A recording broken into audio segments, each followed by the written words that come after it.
형님, 우리 어머니가 우릴 버린 게 아니었어요. 1951년 2월 12일 새벽 함경남도 단천. 영하 20도를 오르내리는 혹한 속에서 한 여인이 진통을 시작했습니다. 남편은 이미 한 달 전 인민군에 끌려갔고 마을엔 포성만이 울려 퍼지고 있었습니다. 그녀의 이름은 김순례. 24살의 젊은 어머니였습니다. 산파도 없었습니다. 의사도 없었습니다. 오직 옆집 할머니 하나가 떨리는 손으로 그녀의 손을 잡아주었을 뿐이었습니다. 첫 아이가 나왔습니다. 남자아이였습니다. 그리고 놀랍게도 두 번째, 세 번째 아이가 연달아 세상에 나왔습니다. 새쌍둥이였습니다. 순례는 기진맥진한 몸으로도 아이들을 꼭 안아주었습니다. 그리고 각각의 이름을 지어주었습니다. 첫째는 하늘이, 둘째는 바람이, 셋째는 달이.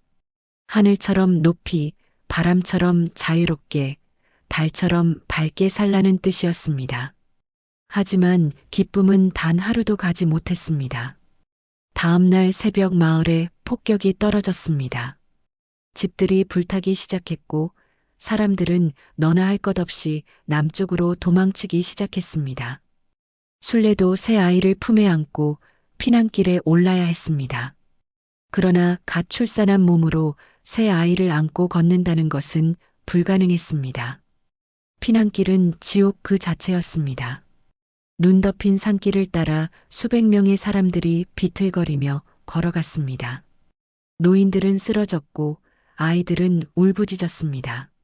순례는 새 아이를 하나씩 품에 안고 걸었지만 점점 기운이 빠져갔습니다. 그날 오후 한미군 트럭이 피난민들을 태우기 위해 멈춰 섰습니다. 하지만 자리는 한정되어 있었습니다. 군인은 외쳤습니다. 여자와 아이만 타라고. 순례는 서둘러 트럭으로 달려갔습니다. 하지만 새 아이를 모두 안고 올라가려는 순간 트럭이 움직이기 시작했습니다. 급하게 첫째 하늘이만 트럭 위로 밀어 넣었습니다. 그리고 트럭은 그대로 떠나버렸습니다. 순례는 비명을 질렀습니다. 하늘이의 작은 얼굴이 트럭 뒤에서 점점 멀어져 갔습니다. 그녀는 그 자리에 주저앉아 통곡했습니다. 하지만 울고 있을 시간이 없었습니다. 다시 폭격이 시작되었고 사람들은 뿔뿔이 흩어졌습니다. 순례는 남은 두 아이를 안고 근처 동굴로 숨어들었습니다. 그곳엔 다른 피난민들도 있었습니다. 모두가 공포에 떨고 있었습니다. 밤이 되자 둘째 바람이가 열이 나기 시작했습니다. 순례는 절규했습니다. 약이 필요했습니다. 병원으로 가야 했습니다. 어둠 속에서 한 남자가 다가왔습니다. 그는 적십자 요원이라고 했습니다. 아이를 수용소로 데려가면 치료를 받을 수 있다고 했습니다. 순례는 망설였습니다. 하지만 바람이의 뜨거운 몸을 느끼는 순간 선택의 여지가 없었습니다. 그녀는 바람이를 그 남자에게 넘겨주었습니다. 제발 살려달라고, 이름은 바람이라고 꼭 기억해달라고 애원했습니다. 그리고 바람이도 사라졌습니다. 이제 순례의 품에는 막내다리만 남아 있었습니다. 그녀는 더 이상 걸을 힘이 없었습니다. 피가 멎지 않았고 몸은 얼어붙었습니다. 동굴 밖에선 총소리가 계속 들렸습니다. 새벽이 되자 북한군이 마을을 다시 점령했습니다. 순례는 다리를 안고 다시 마을로 돌아왔습니다. 하지만 집은 이미 잿더미가 되어 있었습니다. 그녀는 근처 병원으로 달려갔습니다. 거기서 다리를 출산 기록에 올리고 간호사에게 부탁했습니다. 자신이 죽더라도 이 아이만은 살려달라고. 이름은 달이라고. 그리고 언젠가 하늘이와 바람이를 찾아달라고. 간호사는 눈물을 흘리며 고개를 끄덕였습니다. 순례는 병원을 나섰습니다. 그리고 얼어붙은 강가에서 마지막 힘을 다해 무릎을 꿇었습니다. 하늘을 향해 두 손을 모았습니다. 새 아이의 이름을 한 번씩 불렀습니다. 하늘아, 바람아, 달아. 부디 살아서 다시 만나자고. 그것이 그녀가 남긴 마지막 기도였습니다. 70년이 흘렀습니다. 2021년 캐나다 토론토, 한 노인이 손자와 함께 유전자 검사 키트를 받았습니다. 그의 이름은 존 킴. 그는 1952년 캐나다로 입양된 한국 전쟁 고아였습니다. 평생 자신의 뿌리를 찾고 싶었습니다. 손자가 말했습니다. 할아버지, 이제 DNA로 가족을 찾을 수 있다고. 같은 해 대한민국 부산 한 교사가 은퇴를 앞두고 있었습니다. 그의 이름은 김영수. 그는 어린 시절 고아원에서 자랐습니다. 기억나는 것은 거의 없었습니다. 다만 가끔씩 꿈에서 누군가 자신의 이름을 부르는 소리를 들었습니다. 그 이름은 바람이었습니다. 그리고 같은 해 북한 평양 한 노인이 병상에 누워 있었습니다. 그의 이름은 리명철. 그는 평생 탄광에서 일했고 가족도 없이 혼자 살았습니다. 병원 기록엔 고아라고만 적혀 있었습니다. 하지만 그에겐 희미한 기억이 하나 있었습니다. 누군가 자신을 달이라고 불렀던 기억. 2023년 3월 국제유전자 데이터베이스에 경고 알람이 울렸습니다. 세계의 DNA가 99.9% 일치했습니다. 더 놀라운 것은 출생 날짜까지 같았다는 것입니다. 1951년 2월 12일. 담당자는 믿을 수 없다는 표정으로 보고서를 작성했습니다. 이건 새쌍둥이입니다. 하지만 재회의 길은 순탄하지 않았습니다. 첫 번째 문제는 북한의 리명철이었습니다. 북한 당국은 유전자 데이터 공유를 거부했습니다. 남한과의 교류는 불가능하다는 입장이었습니다. 국제단체들이 인도적 지원을 요청했지만 답은 없었습니다. 두 번째 문제는 존 킴의 건강이었습니다. 그는 말기암 진단을 받았습니다. 시간이 많지 않았습니다. 그는 죽기 전에 형제들을 만나고 싶다고 애원했습니다. 하지만 국경은 여전히 닫혀 있었습니다. 세 번째 문제는 김영수의 두려움이었습니다. 그는 70년 만에 만난 가족이 자신을 거부할까봐 두려워했습니다. 자신은 아무것도 가진 것이 없는 은퇴 교사일 뿐이라고 생각했습니다. 그는 연락을 망설였습니다. 시간은 흘러갔고 존 킴의 병세는 악화되었습니다. 의사는 말했습니다. 길어야 6개월이라고. 그의 가족들은 절망했습니다. 할아버지가 형제를 만나지 못하고 세상을 떠날까봐. 2023년 9월 기적이 일어났습니다. 국제적십자와 유엔의 중재로 북한이 인도적 차원에서 리명철의 출국을 허가했습니다. 단 조건이 있었습니다. 한국이 아닌 중국 베이징에서 만나야 한다는 것. 그것만으로도 기적이었습니다. 존 킴은 휠체어에 앉아 베이징 공항에 도착했습니다.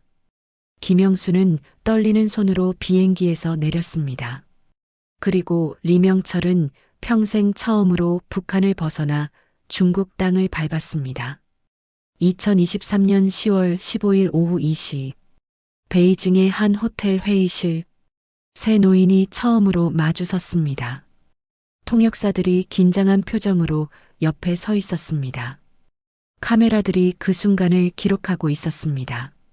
하지만 말은 필요 없었습니다. 존 킴이 먼저 눈물을 흘렸습니다. 김영수가 그의 손을 잡았습니다. 리명철이 두 사람을 껴안았습니다. 세 사람은 같은 눈동자를 가지고 있었습니다. 같은 눈물을 흘렸습니다. 존 킴이 떨리는 목소리로 말했습니다. 자신이 기억하는 유일한 단어가 있다고. 그것은 하늘이라는 단어였다고. 김영수가 소리쳤습니다. 자신도 꿈에서 계속 듣던 단어가 있다고. 그것은 바람이었다고. 리명철이 울먹이며 말했습니다. 자신을 누군가 달이라고 불렀던 기억이 있다고. 그 순간 세 사람은 알았습니다. 자신들에게 어머니가 있었다는 것을, 그 어머니가 자신들에게 이름을 지어주었다는 것을, 그리고 그 어머니가 전쟁 속에서 자신들을 살리기 위해 세 갈래로 보냈다는 것을. 재회 후 한국의 한 역사학자가 기록을 찾기 시작했습니다. 1951년 함경남도 단천에서 새쌍둥이를 낳은 여성. 그 흔적을 쫓았습니다. 그리고 마침내 찾았습니다. 단천의 옛 병원 기록부에 한 줄의 문장이 남아 있었습니다. 1951년 2월 12일 김순례. 새쌍둥이 출산. 첫째와 둘째는 피난 중 헤어짐. 막내만 병원에 맡김. 산모는 출산 3일 후 행방불명. 그리고 또 다른 기록이 발견되었습니다. 1951년 2월 20일 단천 강변에서 한 여성의 시신이 발견되었다는 기록. 신원미상. 동사로 추정. 옆에는 누군가 적어놓은 메모가 있었습니다. 품속에서 아이 옷가지 세 벌과 쪽지 발견. 새 아이를 하늘에 맡깁니다라고 적혀 있음. 그녀는 마지막 힘을 다해 새 아이의 옷가지를 가슴에 품고 있었습니다. 죽는 순간까지 아이들을 놓지 않았던 것입니다. 역사학자는 그 기록을 세 형제에게 전했습니다. 세 사람은 울었습니다. 어머니가 자신들을 버린 것이 아니었습니다. 살리기 위해 보낸 것이었습니다. 그리고 어머니는 그 후유증으로 얼어 죽었던 것입니다. 2024년 5월 세 형제는 단천으로 갔습니다. 물론 북한이었기에 리명철만 직접 갈 수 있었고 존 킴과 김영수는 중국에서 화장으로 연결되었습니다. 그곳엔 작은 무덤 하나가 있었습니다. 누군가 신원 미상의 여인을 묻고 비석을 세워놓았던 것입니다. 비석엔 아무 이름도 없었습니다. 다만 한 줄만 적혀 있었습니다. 새 아이를 하늘에 맡깁니다. 리명철이 그 무덤 앞에 무릎을 꿇었습니다. 화면 속에서 존킴과 김영수도 함께 절을 했습니다. 세 사람은 처음이자 마지막으로 어머니가 지어준 이름을 불렀습니다. 하늘아, 바람아, 달아, 어머니, 저희 모두 살아남았습니다. 그날 밤 세 형제는 각자의 삶을 이야기했습니다. 존킴은 캐나다에서 행복한 가정을 꾸렸고 3명의 자녀와 5명의 손주를 두었습니다. 김영수는 30년간 교사로 일하며 수백 명의 학생을 가르쳤습니다.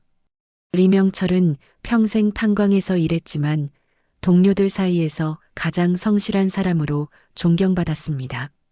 세 사람은 각자 다른 이념, 다른 언어, 다른 문화 속에서 살았습니다. 하지만 세 사람 모두 성실하게, 정직하게, 따뜻하게 살았습니다. 그것이 어머니 김순례가 그들에게 남긴 유산이었습니다. 2024년 12월 존킴이 세상을 떠났습니다. 그는 마지막까지 형제들의 사진을 가슴에 품고 있었습니다. 그의 장례식에 김영수와 리명철은 참석하지 못했습니다. 하지만 세 사람의 자녀들이 모두 모였습니다. 그들은 서로를 사촌이라고 불렀습니다. 그리고 매년 10월 15일을 재회의 날로 정하고 함께 모이기로 약속했습니다. 전쟁이 끊어놓은 인연을 후손들이 다시 이어가기로 한 것입니다. 2025년 10월 김영수와 리명철은 다시 베이징에서 만났습니다. 두 노인은 손을 잡고 이렇게 말했습니다. 형님, 우리 어머니 잘 만나러 갑시다. 그래, 이제 어머니께 말씀드릴 수 있겠네. 세 아들 모두 잘 살았다고. 세 형제의 이야기는 이렇게 끝이 났습니다. 하지만 그들이 남긴 메시지는 계속됩니다. 전쟁은 가족을 헤어지게 만들지만 사랑은 시간을 뛰어넘어 다시 만나게 합니다. 그리고 용서는 있는 것이 아닙니다. 기억하되 미워하지 않는 것입니다. 원망하지 않고 대신 품어주는 것입니다. 그것이 어머니 김순례가 마지막으로 가르쳐 준 사랑의 의미였습니다. 시청해 주셔서 감사합니다. 구독과 좋아요와 댓글이 다음 사연을 전달해 드리는데 큰 힘이 됩니다.